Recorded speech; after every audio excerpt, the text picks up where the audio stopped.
எனக்கு ஒரு ஆபத்துன்னா அப்பா உள்ளம் தாங்காது.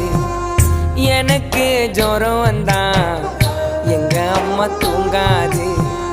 நம்ம நல்லா இருக்கணும்னு அப்பா அம்மா நினைப்பாங்க. ரோட்டில் உழைப்பாங்க, உச்சி வெயிலில் உழைப்பாங்க, உயிரையும் கொடுப்பாங்க. அம்மா அப்பா அம்மா அப்பா அம்மா.